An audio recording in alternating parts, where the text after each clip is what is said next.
Hello everybody, this is Dr. Vishal Trivedi from Department of Biosciences and Bioengineering, IIT Guwahati.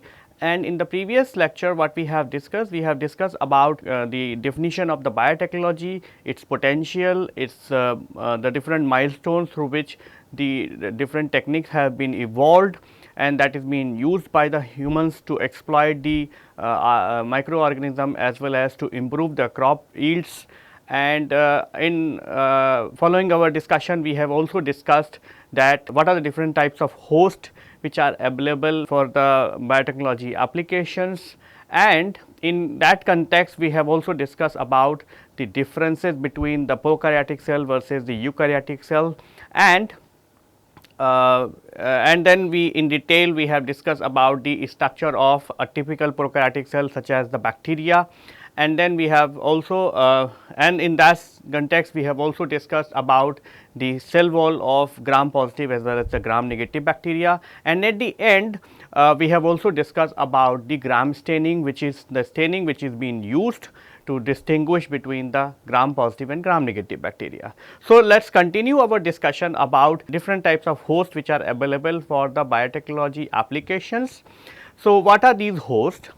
As we discussed in the previous lecture, we have the prokaryotic host or the yeast, animals, plants, and we have already discussed about the minute details of the structure of a prokaryotic cell such as the bacteria. We have also discussed about the cell wall and cell wall of gram positive as well as the gram negative bacteria. So, in the today's class we are going to discuss about the a typical eukaryotic cell and the different organelles which are present in the eukaryotic cell. If you remember in our previous lecture, we have also discussed the differences between the prokaryotic and eukaryotic cell, and one of the major difference between the prokaryotic and eukaryotic cell is that the eukaryotic cells contains the membrane bound organelles.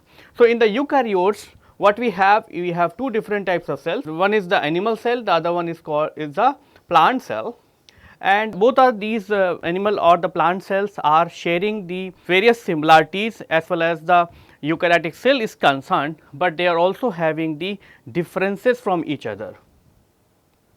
So, in a typical animal cell you have the plasma membrane, you have the Golgi apparatus, you have mitochondria, you have microfilaments, then you have the vacuoles, then you have the nucleus, then you have the ribosome, lysosomes, rough endoplasmic reticulum and vesicles. You also have the well developed nucleus, which is actually the characteristic feature of a eukaryotic cell compared to the prokaryotic cell, and all these properties of an animal cell is also present in the plant cell, except that the plant cell also contains the cell wall similar to the bacteria, and the cell wall of the plant is different from the bacterial cell wall. Apart from that, the plant cell also contains the chloroplast, which is completely absent in the animal cell. And apart from this, there are also some striking differences between animal as well as the plant cell. Let us see what are these differences. So, these differences are, one of the major differences is that cell wall. The cell wall is present in the plant cell, whereas it is completely absent in the animal cell, except there are few exceptions where the animal cell also contains the cell wall. Mostly the plant cells are very large. You might have seen the large leaves and the cells which are present in the leaves. Similarly, compared to the plant cell, the animal cells are relatively smaller. As I discussed in the previous slide, the chlorophyll, which is completely present in the plant cells, whereas it is absent in the animal cell.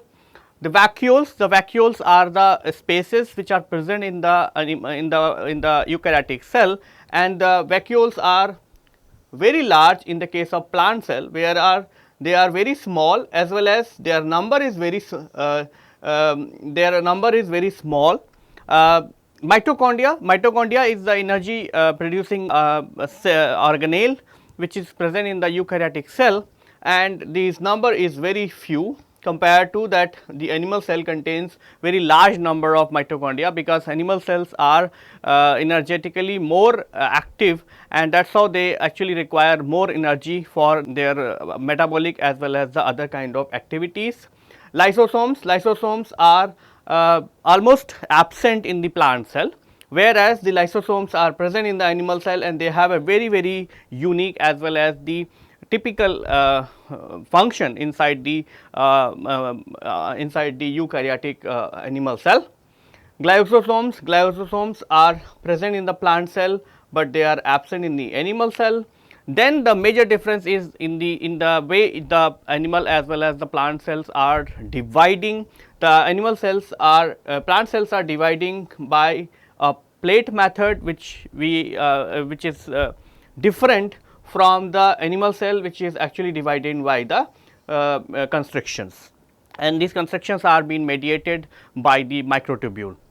So, let us continue our discussion about the different organelles which are present in the eukaryotic cell, and you might have noticed that the bacteria does not contain any membrane bound organelle, whereas the eukaryotic cell contains different types of organelles which are membrane bound. So, what is the major advantage of a eukaryotic cell to contain the membrane organelles, organelles which contains the membrane around it? Membrane bound organelles always give the advantage of developing a concentration gradient. So, there are multiple advantages of a eukaryotic cell to have the membrane bound organelle.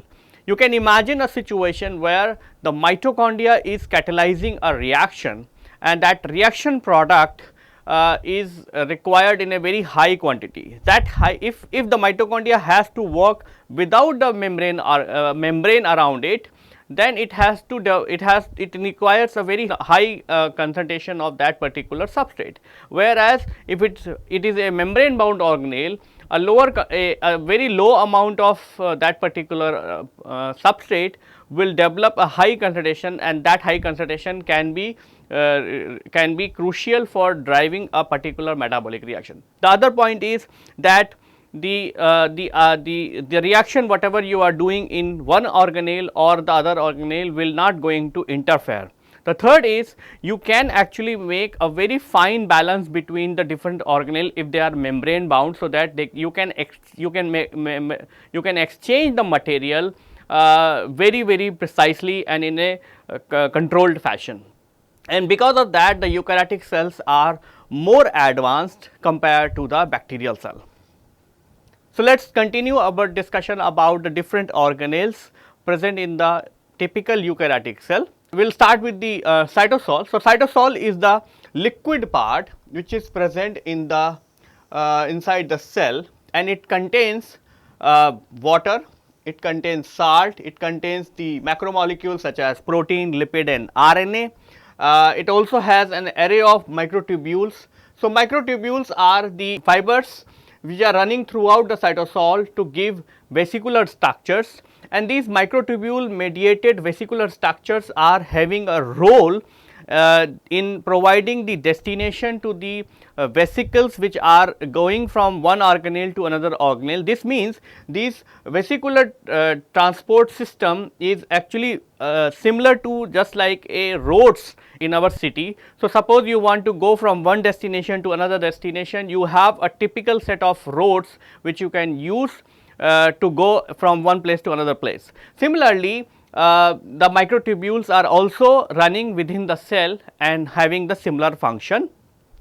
Apart from that, the cytosol is going from one state to another state, and one state is called sol state and the other one is called as the gel state, and these transitions are always happening inside a eukaryotic cell. It depends on the weather as well, that when it is winter, the cytosol is going from the sol to gel transitions, and as well as it has implications in controlling the reaction of the biochemical as well as the cellular processes, because in one form the cytosol is more liquidified, in the other case other form it is more jelly like.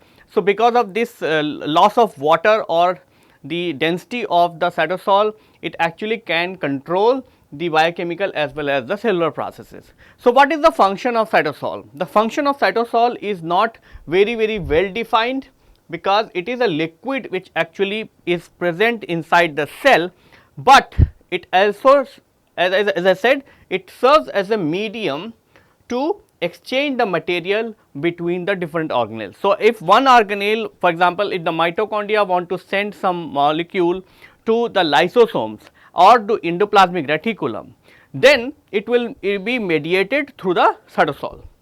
It plays a role in various cellular processes, for example, signal transductions, translation. So, the RNA which is present in the cytosol is being translated by the translational machinery which is in the cytosol. Similarly, the signal transductions, as you know, the cells contain different types of receptors, for example, the insulin receptors.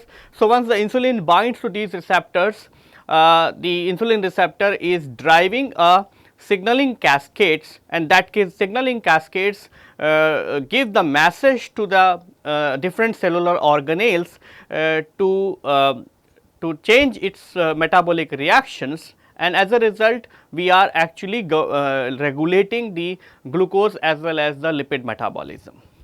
One question which is very interesting is that what is the difference between the cytosol versus the cytoplasm. So, the cytosol is actually the water part. Cytosol is the water,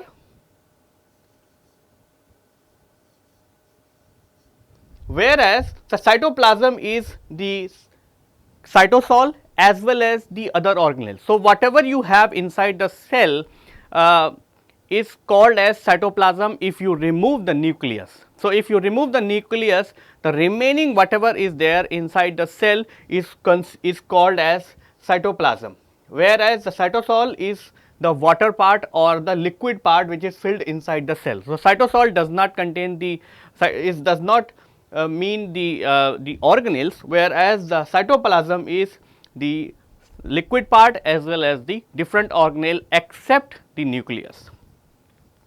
Now, we will move on to the next organelle, and that is the nucleus. So, nucleus is considered to be the central processing unit. As you might know that in a computer, the central processing unit, what is the role of central processing unit is to control the different types of metabolic as well as the biological processes within the cell. So, the nucleus has the similar function, and how it is happening, because the nucleus contain our genetic material. The nucleus contain the genetic material which is called as chromatin.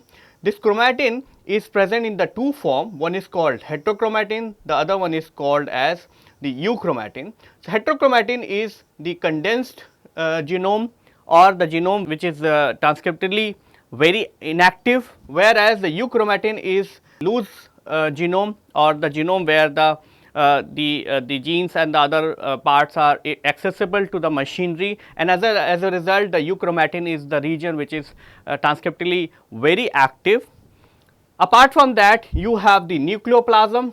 This nucleoplasm is the liquid part which is present inside the nucleus. The nucleoplasm contains the nucleotides, DNA polymerase and other enzymes, as well as it contains the transcription factors, and they all are going to work in modulating the transcriptional activity within the nucleus. Apart from that, you have the ribosomes which are present on the outer surface of the nucleus, and then the nucleus also contains a nuclear pore. The nuclear pore is very important in terms of regulating the material within the nucleus or outside the nucleus. So, the nuclear pore is a very controlled pore which actually regulates the exchange of material between the nucleus as well as the cytosol. It has a very complex structures. So, and apart from that, you have the nuclear envelope which contains the inner membrane. So, its nuclear envelope is a double membrane structure which is a inner membrane as well as the outer membrane, and a nuclear pore which actually regulates the exchange of material between the nucleus to the other part of the cell. In a typical nucleopore is having the outer membrane as well as the inner membrane, and then inside that you have the genomic content. and then you have a nuclear pore complex. This nuclear pore complex is actually regulating the exchange of material from the nucleus to the external to other part of the cell, and if it is very selective, it can allow even the entry or the exit of the RNA as well as the other bigger proteinaceous molecules. It can allow the entry and exit of different types of transcription factors and so on, but all these is very selective in the case of within the cell. What is the function of a nucleus? As I said, nucleus is the central processing unit of a cell, and you know all that what is the role of a CPU or the central processing unit in a computer. So, what is the role of a central processing unit of a computer is that it actually going to regulate and monitor all the metabolic as well as the cellular processes happening in the cell, and it actually governs that simply by modulating the transcriptional as well as the translational activities within the cell, and that is all done by the signal which the cell is receiving from the external stimuli. So, when you have an external stimuli, for example, we have already taken an example of insulin. If the insulin is binding to the insulin receptor, that actually drives a signal transduction, and that actually eventually ends up into the a set of transcription factors. This transcription factor goes and bind to their respective genes inside the nucleus, and that's how they actually increases the transcription of those particular genes, and that in turn changes the different types of proteins which are present in the cell, and that in turn actually regulates the carbohydrate as well as the other metabolic reactions within the cell. That is how the insulin is actually controlling the different metabolic reactions in the cell, but it is all being mediated through the nucleus or with the help of the nucleus. In the other word, you can also think about that if you go in sun and you are actually having very hot weather, then in that case the other kind of stimuli or other kind of receptor is going to give the signal to the nucleus, and accordingly the nucleus is going to produce different types of protein which is being mediated through the transcriptionally modulating the different set of genes. Now, let us continue to the next organelle, and the next organelle is the mitochondria. The mitochondria is considered to be the powerhouse of the cell. And what is the function of a powerhouse of a cell? The powerhouse in our city is required to generate the electricity, whereas similarly the mitochondria is the powerhouse in the cell, and its function is to generate the electricity, which is actually in the case of cell it is the ATP. ATP is actually the currency or the energy equivalents which are required for running the different biochemical as well as the other metabolic activities within the cell. A mitochondria is a very complex structure. It contains a outer membrane and a inner membrane. The inner membrane is folded in the form of a cristae, or on this cristae you have the on this cristae you have the so you have the cristae, and in this cristae you have the ATP synthase, which is actually the enzyme which is required for ATP synthesis, and the ultimate electron transport component is called as the ATP synthase, and that ATP synthase is important for generating the ATP. You can see that there is this is the ATP synthase where you have the two subunit, one is called FO1 and the other one is called F1 subunit. These two subunits are coming together to make the ATP synthase, and ATP synthase is utilizing the hydrogen potential, and that hydrogen potential when it is running through the ATP synthase molecule is generating the ATP. So, it is combining the ADP plus phosphorus to generate the ATP. This ATP is then available for the cell to utilize it for the different metabolic reactions. In a typical ATP synthase, you have the as I said, you have the two subunits, one is called FO, another one is called F1 unit, and the FO unit is consist of three different proteins which is called A, B and C.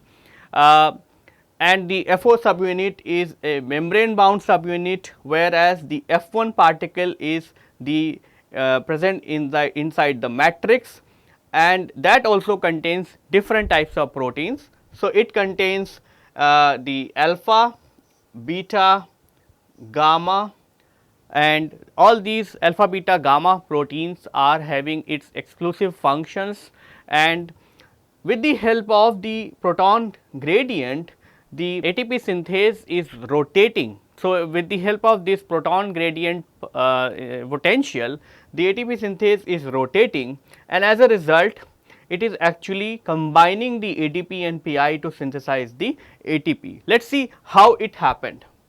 So, ATP synthase is a membrane bound enzyme or enzyme complex. It mostly has two subunits or two components. It is called, the component number 1 or A is called as FO, and the component number B is called the F1. The FO is the membrane bound component,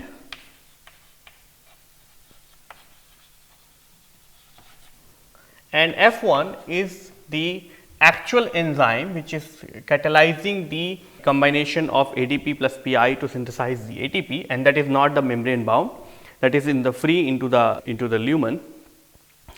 So, in the FO1 subunit, that is made up of three different proteins known as the A, B and C, whereas the F1 subunit is made up of different types of proteins, and these proteins are called as the alpha protein, beta protein.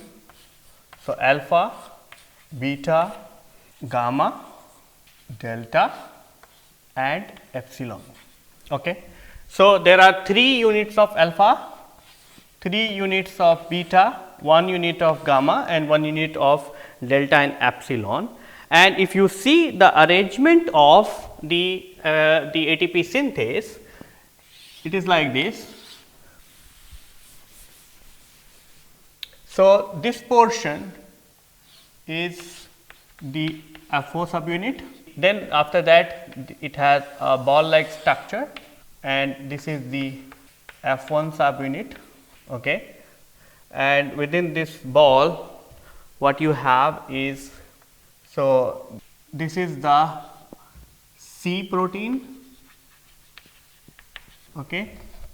Then you have B, and this is called A protein of FO subunit. Okay. Whereas in the case of the F1 particle or F1 subunit, you have the alpha, you have the beta, and that alpha and beta actually alternate with each other to make this ball like structure. Then they have a gamma in between. So, this is the gamma, and they apart from this they also have the epsilon. So, this is the structure which is responsible for converting the ADP plus PI to ATP. So, let us see how this happens. Okay. So, if I show you the structure, the working structure of the ATP synthase. So, ATP synthase as I said, has the alpha, beta and gamma subunits, and these are actually the subunit which are actively participating into the catalytic mechanisms. So, in the catalytic mechanism what we have is so we have alpha, beta, alpha, beta, alpha, beta. Okay. Alpha, beta. So, we have alternate arrangement of alpha, beta, and in the middle we have the gamma. Okay. So, this is the middle balloon like structure what you have seen earlier. Okay. And this I show you the beta subunit. So, beta subunit has 3 catalytic site, okay, or its catalytic site can be modulated in 3 different ways. So, it can actually be modulated by the conformational changes induced by the gamma chain. So, it has 3 different types of conformational changes. One is called open conformation, the other one is called loose conformation and tight conformation. So, what happen is that the open conformation or the open site is actually the active site when it can receive the substrates. So, this open site actually gets the initially ADP and PI. So, they come and bind to this site, and then there is a conformational changes in the beta subunit because of the movement of the gamma chain, and as a result the ADP and PI goes and bind to the loose binding site. Okay.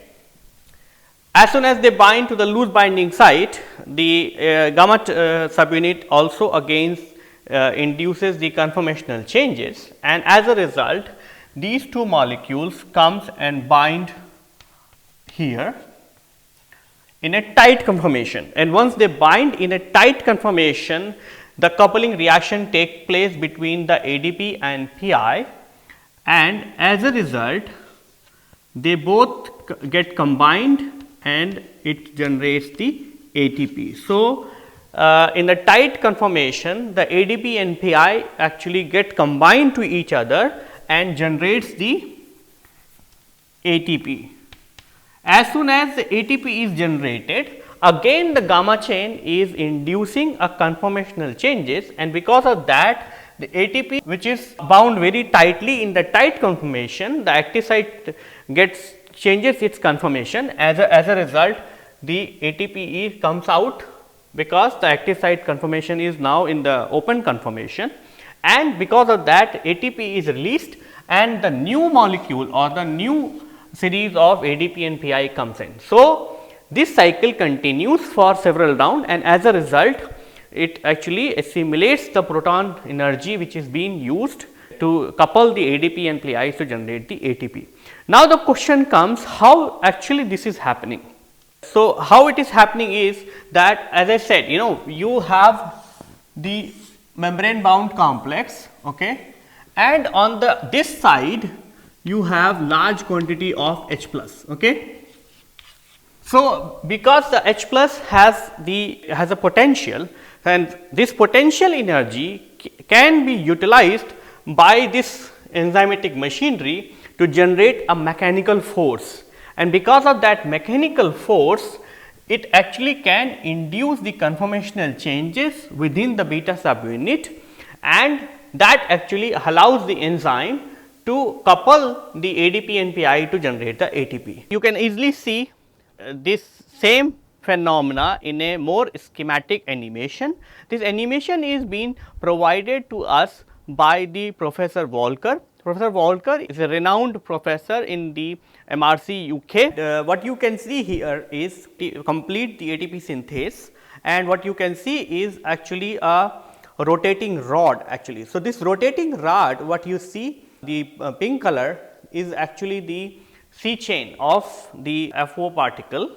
So, C chain is actually which is actually integrated within the membrane, and that rotates, keep rotating, and because it rotates and the gamma chain is attached to or is attached in coordinates with this particular C chain. So, as the C chain runs, it also induces the conformational changes in the gamma chain. That is what you see in here as a cyan color or blue color protein, and the top portion what you see is the yellow and the red color proteins are actually the alternate arrangement of the alpha and beta subunit.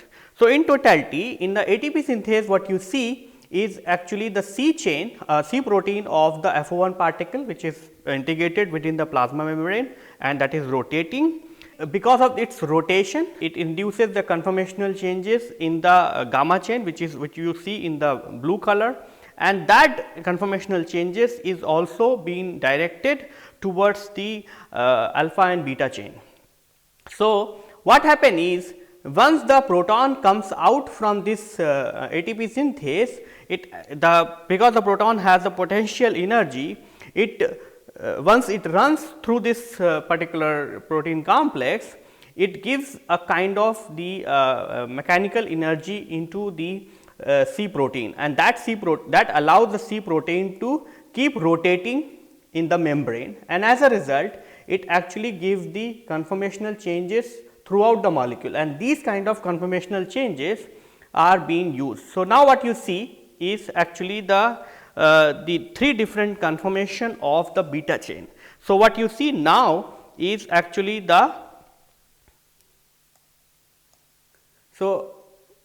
what you see now is the open conformation, and in the open conformation the molecules are not binding. Okay. So, the active site is relaxed and it can actually bind the ADP and PI.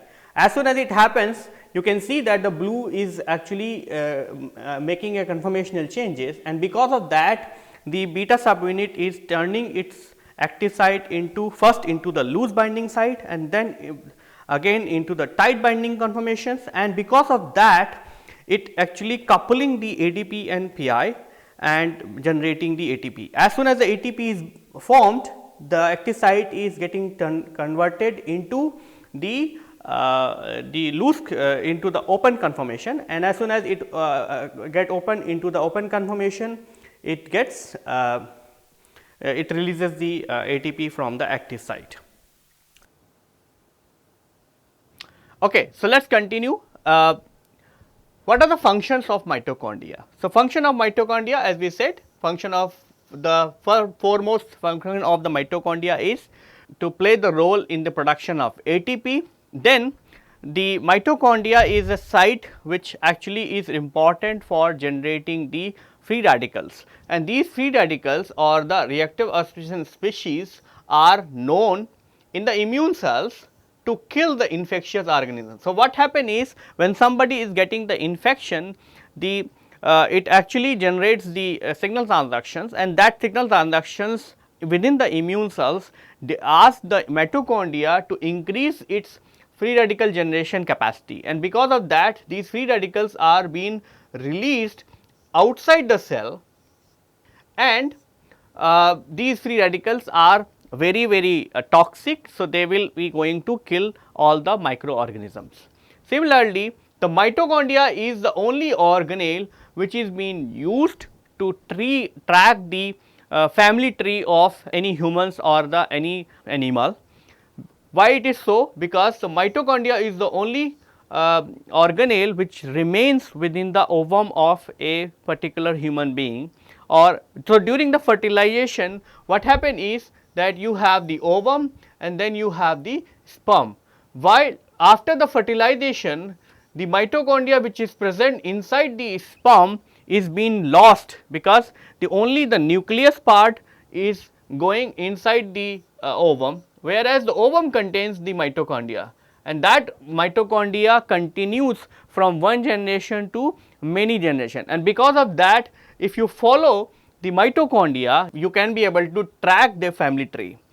The mitochondria is also having a role in programmed cell death or the apoptosis. So, apoptosis is a programmed cell death. It is actually having the different cascades in which the cell is undergoing the death, and this is actually a controlled process. So, it does not create any kind of damage to the organisms, and one of the classical example is the development of a hand or the pentadactyly feature in a human being. You might have observed that in a frog what you have is a hand like this, where the fingers are connected to each other by a membrane, whereas in the case of humans what you have is a typical pentadactyly hand. So, the region among these fingers are being dead by a process known as apoptosis. or the programmed cell death. So, in the case of apoptosis, the mitochondria is actually releasing the cytochrome C. So, cytochrome C is inducing the different types of reactions within the cell, and that actually is going to kill the cells. So, mitochondria is controlling the apoptosis in the cell. Uh, in an adverse event of exposure of the cell to the cytotoxic agent or environmental condition, it activates cell surface signaling to activate cytosolic caspases. Ultimately, the cellular event activates DNases. So, these DNases are going to degrade the DNA which is present in the nucleus, and once the genomic DNA is being degraded inside the nucleus, it eventually leads to the death of particular cell. Now, move on to the next organelle, and the next organelle is chloroplast. Chloroplast is only present in plant, so it is completely absent in animal cell, and the chloroplast as is the anatomically or the structure wise, the chloroplast is very closer or very similar to the mitochondria. It has the double membrane, one is the outer membrane, the other one is the inner membrane, and the inner membrane is folded in the form of membrane, is folded in the form of thylakoids. These thylakoids are arranged to each other to form the granum. So, you can imagine that this is the granum part, and the thylakoid membranes are arranged in a coin like structure, and that is called as the granum. These granum contains the different types of photoreceptors, such as the photoreceptor 1 and photoreceptor 2. As you know that the chloroplast is using the potential energy, or it is using the ATP as well as the sunlight to synthesize the food, and that is happening within the stroma part. So, in the stroma the chloroplast, it is running the dark reaction, whereas the thylakoid membrane region is being used for the light reactions, and light reaction is being used to produce the ATP. Similar to mitochondria, the chloroplast also contain the ATP synthase complexes, and that actually utilizes the light reactions to generate the electromotive forces, and then these light electromotive forces are again being used by the ATP synthase to generate the ATP as well as the NADPH.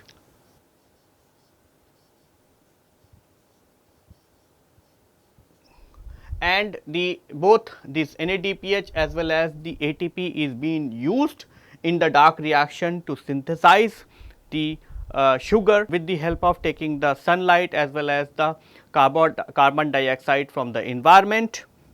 So, in the typical photosynthesis, you have carbon dioxide, water, then the sunlight, and what you produce is the sugar molecule or the glucose molecule. This sugar is eventually being a food for the plant as well as the animal. So, this food is being used by the plant for its own running its own metabolism, as well as the same food can be used by the animal for their own nutrition. So, this is a typical photosynthetic reactions which are happening inside the chloroplast, and that actually is generating the proton gradient, and that proton gradient is being utilized by the ATP synthase to generate the ATP as well as the NADPH, and that NADPH and ATP is being used in the dark reaction which is given on the top to generate the food. Now, we move on to the next organelle, that is called endoplasmic reticulum. Endoplasmic reticulum is also called be a part of vesicular trafficking, which means endoplasmic reticulum is working similar to the roads. So, endoplasmic reticulum job is to distribute the substances or the material between the different organelles of the cell, and it is done by simply by endoplasmic reticulum in connection with the help of the Golgi bodies as well as the lysosomes. So, the endoplasmic reticulum, Golgi bodies and the lysosomes are both are coming together to form the vesicular trafficking system. And how it is happening is that in the rough endoplasmic reticulum, so you have two different types of endoplasmic reticulum. One is called rough endoplasmic reticulum, the other one is called as smooth endoplasmic reticulum. In the rough endoplasmic reticulum, you have the ribosomes which are being attached onto the ribosome onto the endoplasmic reticulum, whereas the smooth endoplasmic reticulum does not contain any of the ribosomes. So, these ribosomes are synthesizing the protein by the translation, and once these proteins are being synthesized inside the endoplasmic reticulum, they are being processed and then they are being sent to the Golgi bodies, and then these Golgi bodies are processing these protein containing vesicles and tagging them for to their destinations. For example, if a vesicle has to be exocytosed or it is a secretory substances, then the vesicle will not have any tag, and as a result what will happen is the vesicle will fuse to the plasma membrane and it will release its content in the outside the world. You can imagine that this is what happened when there is a when we would like to secrete the antibodies in the external media by the immune cells. Similarly, if there are substances which need to be go to the mitochondria, the Golgi bodies will receive those proteins from the endoplasmic reticulum, they will process it, tag it with the mitochondrial localization sequences, and that is how those vesicles will go to the mitochondria. What is the function of endoplasmic reticulum? So, the function of endoplasmic reticulum is very simple. In the case of smooth endoplasmic reticulum, that is required for the synthesis of steroid hormones in the gonad cells. Endoplasmic reticulum is also a site for detoxification of different metabolites which are being produced inside the cell. Endoplasmic reticulum is the major site for calcium requestation. This calcium is being released in the event of any signal transduction, and that released calcium is causing the change in shape of the cell.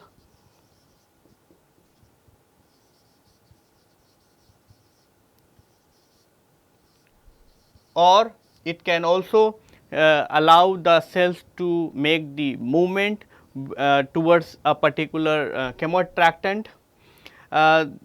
Endoplasmic reticulum is also having a role in synthesis of protein, phospholipid as well as the carbohydrate, and the major role what the endoplasmic reticulum is in the protein sorting to different organelle, and that is being done with the help of the Golgi bodies, which actually is receiving these substances from the endoplasmic reticulum and then processing and tagging it with the different organelles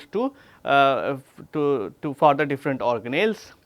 And then lastly, the endoplasmic reticulum is also been involved in the glycosylation of different proteins. So, this glycosylation pattern which the endoplasmic reticulum is tagging to every protein is deciding their destinations, and this glycosylation is also protecting the cell or protecting the protein for the proteolytic degradations, and sometimes this glycosylation pattern is also deciding the fate of these proteins or the destination of these proteins within the cell. Let us move on to the next organelle. The next organelle is the Golgi bodies. So, Golgi bodies is also a part of the vesicular trafficking system. The Golgi bodies is a membranous organelle whereas you have the cyst, you have two regions, one is called cis Golgi as well as the other one is called as the trans Golgi. This cis Golgi is facing towards the ER and it receives the substances from the ER. Then within these membranous structures, the protein is being processed, and then those processed protein is being released from the trans Golgi part in the form of a vesicle. These vesicles are containing the tag for the organelles which they want to be in the destination, which is being the destination. For example, if these vesicles are being tagged for mitochondria, then they will be tagged with the mitochondrial localization sequences, and they will be go to the mitochondria and supply that particular protein to the mitochondria. So, what is the function of Golgi bodies? The function of Golgi bodies is in the place of protein sorting, which means it receives the protein from the endoplasmic reticulum, then it sorts those proteins for its different organelles. It may receiving a protein which is for the lysosomes, it may be receiving a protein which is for mitochondria, it may be receiving a protein which is for the nucleus, and so on. So, that sorting part is being done by the Golgi bodies, and then it actually tags those vesicles with a particular localizing sequences for a destination, and that is how it actually helps in vesicular trafficking.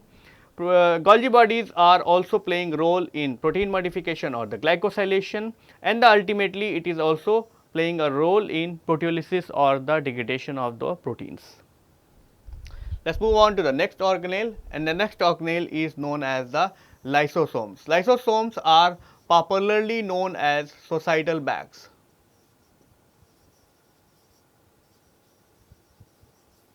Which means the lysosomes are containing the substances which are very harmful for the cell, and these substances are, if they will be spilled over within the cell, it actually induces the suicide of that particular cell.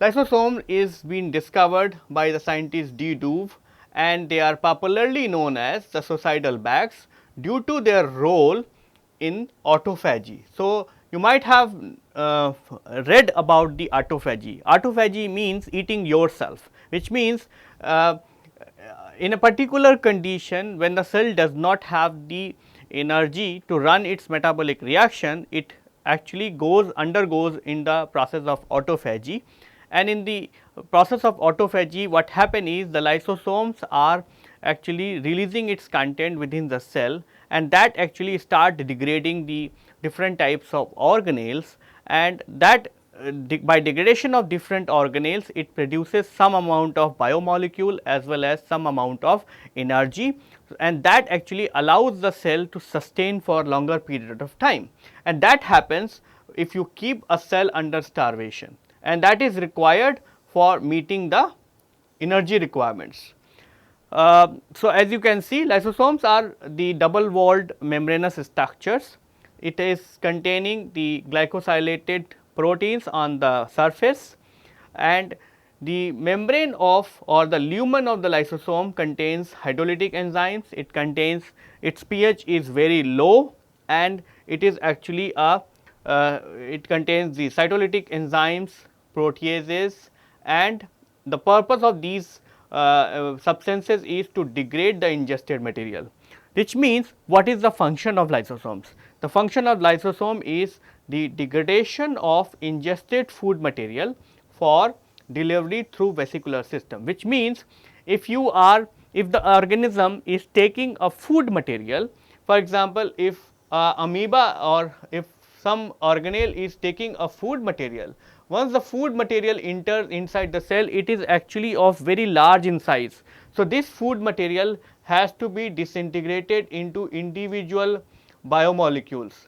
That is the function of the lysosomes, which means the lysosome will take up this food material, and with the help of its proteases and cytolytic enzyme, it actually going to disintegrate or divide these material into the smaller particles, and these smaller particles are good enough for the cell to use for nutrition. On the other hand, it actually degrades the pathogenic bacteria. Similar to the food particles, if a cell has taken up the bacteria, so bacteria is also made up of biomolecules. So, once the immune cells catches up any bacteria and they are being taken up all this bacteria is being encapsulated in a double membrane structure, these are called phagosomes. These phagosomes then deliver the bacteria to the lysosomes, and with the help of the proteolytic enzyme as well as the cytolytic enzymes, this bacteria is being digested, and as a result what will happen, the bacteria will going to form the peptides. So, bacteria will be digested to a level where the individual peptides chain of the bacteria is being developed, and these peptides are being displayed along with the MSC molecules to give the signal to the other immune cells for about the infection, and that is how it is actually going to help in generating the robust immune response within the host.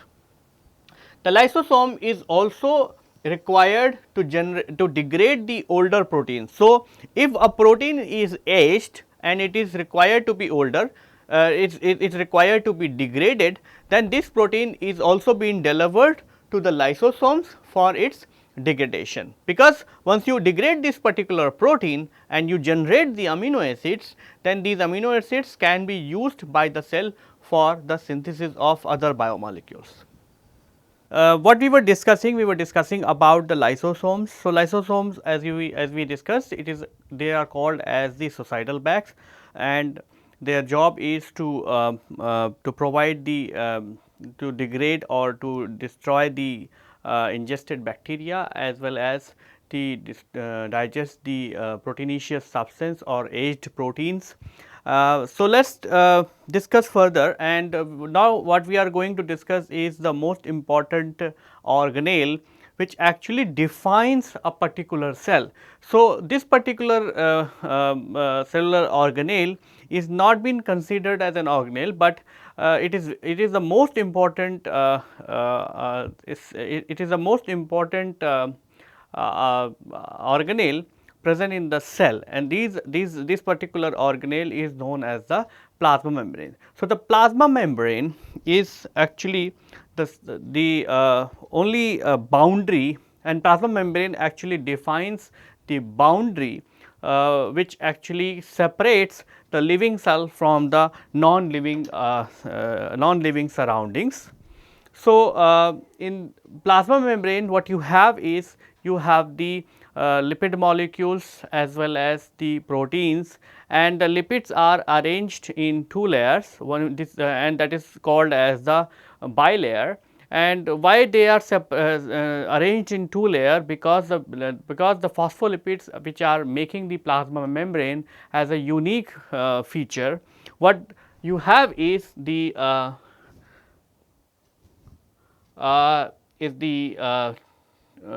in a typical phospholipids, what you have is a head on the top, and then you have the tails.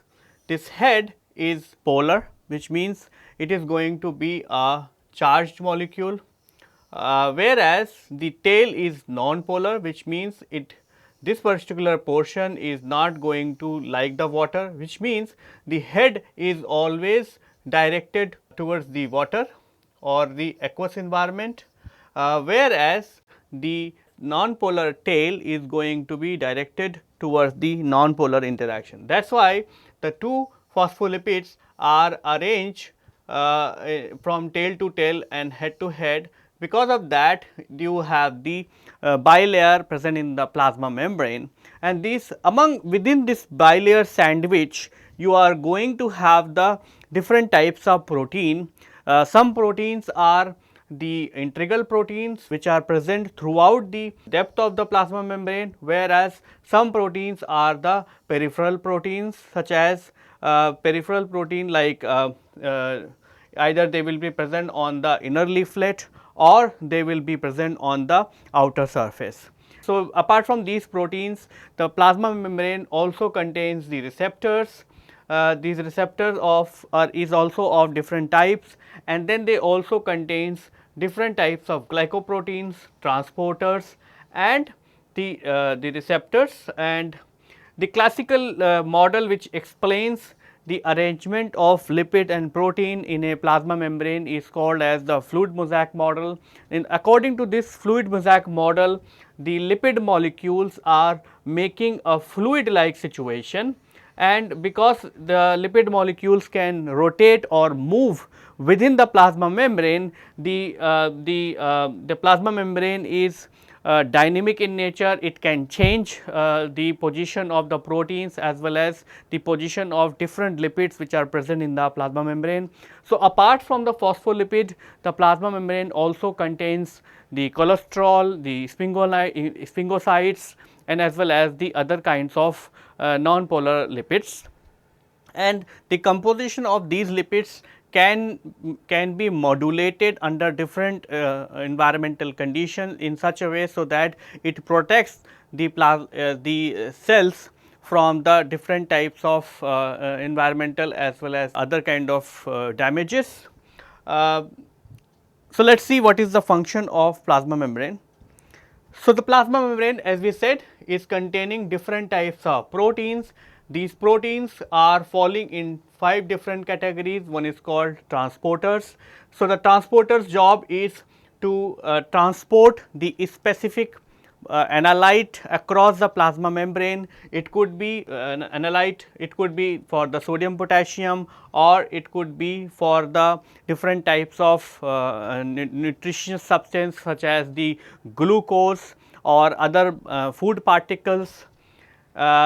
Then we have the receptors. These receptors are there are 2 classes of receptor. One, the receptor which is actually helping the cell to take up the food molecules from the extracellular media. One of the classical example is the LDL receptor. The LDL receptor is responsible for the uptake of the lipid known as the LDL, and this receptor is present on the plasma membrane and it getting recircularized. What is the LDL receptor is doing? It is catching the LDL which is present in the microenvironment and then putting this LDL into the cell, and once this is done, then the LDL receptor returning back to the plasma membrane, and this cycle continues for several rounds, and that is how the cell will take up the LDL which is present in the extracellular media. Apart from the receptors which are important for uptake of the food particles, you also have the receptors which are doing the signal transductions or which are relaying the signal which is present on the which is being exerted from the extracellular agonist molecules. One of the such classical example is the insulin receptor, which is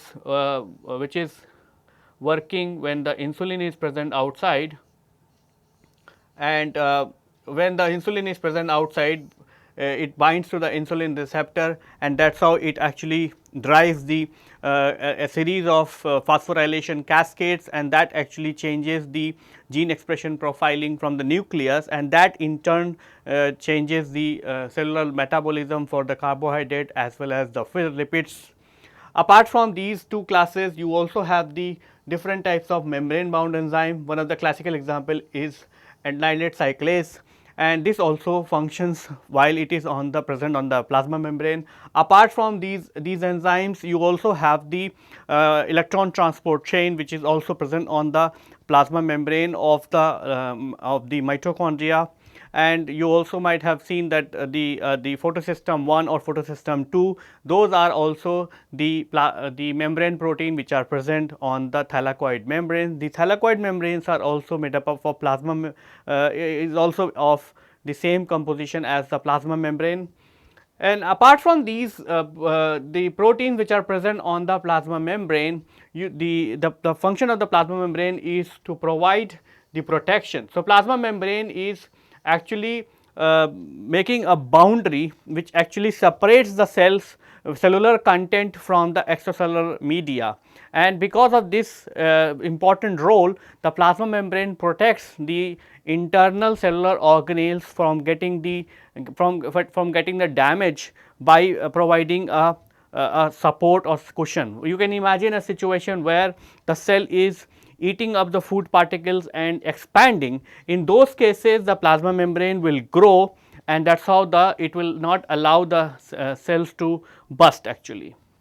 Vice versa, when there is a loss of water, then also the plasma membrane will try to overcome these losses and try to protect the cell from these kind of damages.